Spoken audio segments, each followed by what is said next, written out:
हक़ मौजूद दोस्तों, ये सिंध ये लतीफ़ ये आलम इंसानियत। महबूबो, अॼु लतीफ़ साईं ते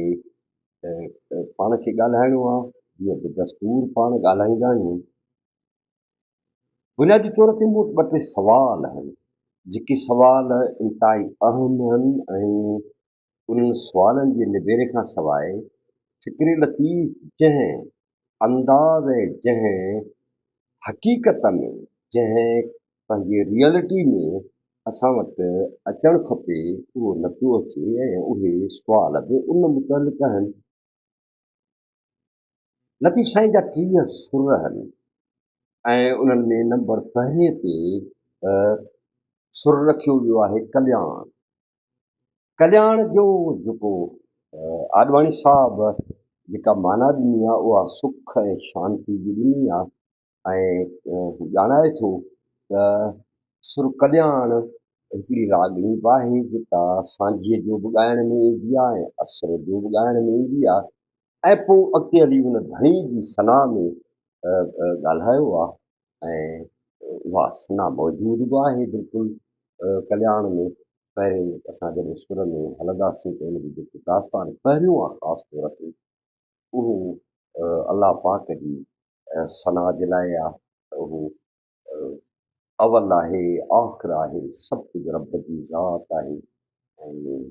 वालिया वाहिदा वहदहुआ ला शरीक लहू आहे। इहे सभई शयूं पहिरें दास्तान में थी पोइ जॾहिं ॿिए दास्तान में पहुची थो त उतां खां आस्ते आस्ते उन सुर में हिकिड़ी मख़सूस क़िस्म जी तब्दीली उहा अचणु शुरू थिए थी ऐं उहा हैरत में विझंदड़ आहे। ऐं आऊं इहो सोचे मुंहिंजे अंदर में सुवाल था पैदा थियनि त इहा कहिड़ी शांती आहे। जंहिंमें पहिरियां त ठीकु आहे, शांती आहे, रब जी ज़ात जो ज़िक्र आहे, पर पोइ ॿिए दास्तान टे दास्तान में दाख़िल थी वियो थो त आशिक ज़हर प्याक वे ॾिसी वेसनि घणो करे कातिल जा हमेशह अहिड़ा लॻन लओ लतीफ़ चए पनाह क्या पिराक थोरे चिकन चाक तब आ नसलनि आम से। हाणे आशिक आहिनि या अॻियां ॾिन वटि पोयनि सिर सबाया काट त पई क़बूल में मछण भाई घटि मथा मुहायनि जा पिया न ॾिसी पट कलाल की हट कुछण जो कूट आहे। पतंग चाहीं पाण खे त अची आग उजाए पचण घणा पचाया तूं पचण खे बि पचाए वाकुफ़ थी विसाए आग न विझे आम खे। हाणे इहे बैत अहिड़ा ॿिया कई बैत आहिनि, तमामु घणा बैत आहिनि ऐं डिफरेंस टूर इहे कुझु चंद बैत मूं इहे पढ़िया आहिनि, पर अॻिते हली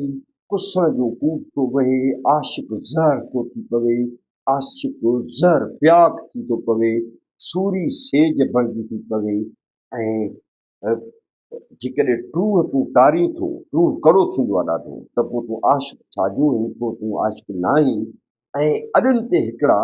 सिर निवायो बीठा आहिनि ऐं ॿिया कतारुनि में बीठा आहिनि पंहिंजे वारे जो इंतज़ारु पिया कनि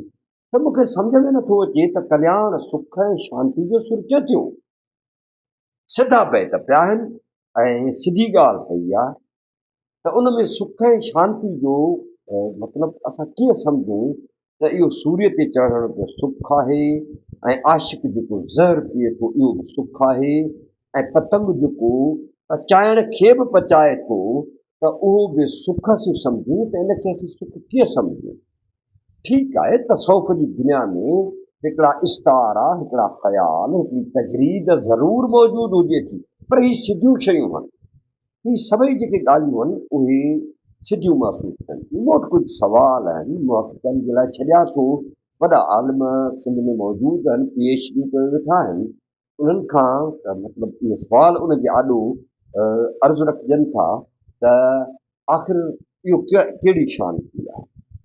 मूंखे हीअं थो लॻे त छा इहे जेके बैत आहिनि जंहिंमें क़ुर्बानी आहे, जंहिंमें आशिक ज़हर प्याक आहे, जंहिंमें अॻियां अॾनि वटि वेठा आहिनि पोयां सिर सभायो वेठा आहिनि, उहे बि मतिलबु अॾीअ ते कुसण जे लाइ तयारु वेठा आहिनि, त इनखे असां शांती कीअं चऊं। किथे ईअं त नाहे त लतीफ़ साईं जो कल्याण, उहो कल्याण में के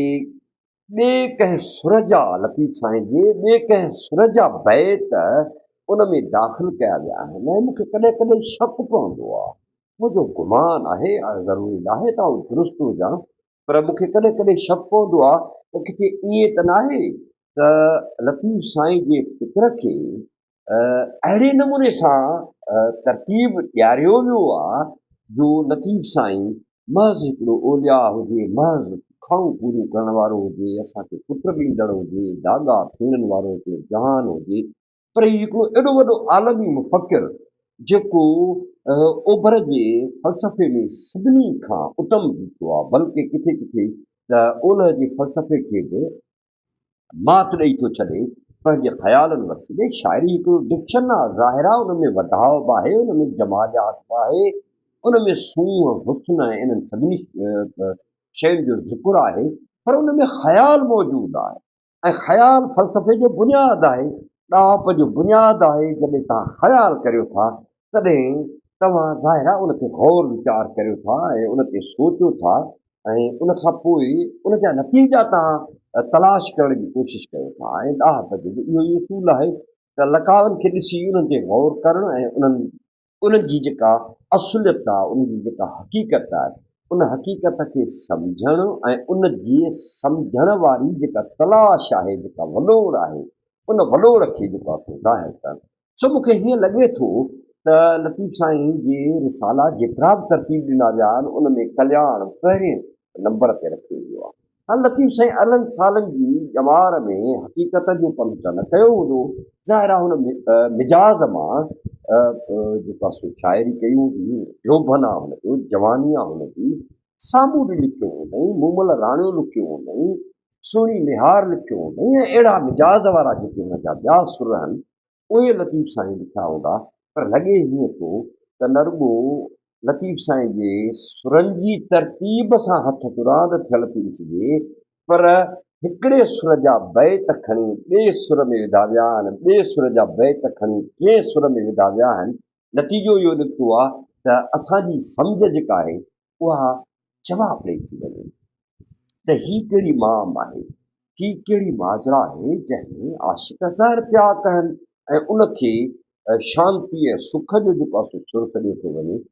त इन मां ईअं थो महसूसु थिए त कान का हथ तुरांद थियल आहे ऐं लतीफ़ साईं जे फ़िक्र सां, लतीफ़ साईं जे हयातीअ में ई हुनजा केतिरा मुखालिफ़ हुआ, ख़ुदि वक़्त जा हुक्मरान बि हुनजे सख़्तु ख़िलाफ़ हुआ। पोइ अॻिते हली पंहिंजो उन सां लतीफ़ साईं सां छा थियो, पर शुरूआती दौर में त लतीफ़ साईं खे मारण जूं कोशिशूं कयूं वयूं ऐं इहे सभई कम थिया। तंहिं करे सुवाल नंबर हिकिड़ो त छा लतीफ़ साईं जा सुरनि जी जेका तरतीब आहे उहा ईअं हुजणु खपे जेका सभिनी रिसालनि में मौजूदु आहे? छा उन में जेके बैत आहिनि उहे बैत जेके उन सुर सां मैच नथा कनि, छा उहे उन सुर में हुजणु खपनि या पंहिंजे लाॻापियल सुर में वञणु खपनि? यानी आउं चवणु हीअं थो चाहियां त लतीफ़ साईं जे फ़िक्र जी क्लासिफिकेशन कई वञे, उन जी दर्जाबंदी कई वञे। ऐं मुंहिंजो इहो ख़्यालु आहे ऐं या मुंहिंजी सोच आहे त लतीफ़ साईं जे फ़िक्र जी जेकॾहिं क्लासिफिकेशन असीं कयूं सुरनि जी तरतीब दुरुस्त करण खां पोइ ऐं असां बैत पंहिंजनि पंहिंजनि लाॻापियल सुरनि में असीं जेकॾहिं दाख़िल करियूं त लतीफ़ साईं जो जेको फ़िकुर आहे उहो हिकिड़ी तरतीब सां असांजे साम्हूं ईंदो। ऐं जॾहिं तरतीब सां साम्हूं ईंदो त असांखे ख़बर पवंदी त हिकिड़ो आदर्शी इंसान छा थो थिए ऐं हिकिड़ो सो हसीन समाज छा थो थिए, उन हसीन समाज जी अॾावत छा थी थिए। यानी हिकिड़ो अहिड़ो कॉन्स्टिट्यूशन, हिकिड़ो अहिड़ो आइन ठही ईंदो जेको आइन आलम जे निजात जो सबबु बणिजंदो, सिंध धरतीअ जे निजात जो सबबु बणिजंदो, इंसानियत जे निजात जो सबबु बणिजंदो। त इहे मुंहिंजा चंद सुवाल आहिनि। मूंखे उमेद आहे त इन ते को न को दोस्त इन ते ॻाल्हाईंदो बि, इन ते कमु बि कंदो ऐं इन ते जेको आहे सो को सुठो अकेडमिक क़िस्म जो इल्मी जवाब बि ईंदो ऐं असां लतीफ़ साईं मुतालिक़ वधीक सिखी सघंदासीं। सदाईं आबाद हुजो, हक़ मौजूद, जीअं सिंध ऐं जीअं लतीफ़, जीअं आलम इंसानियत।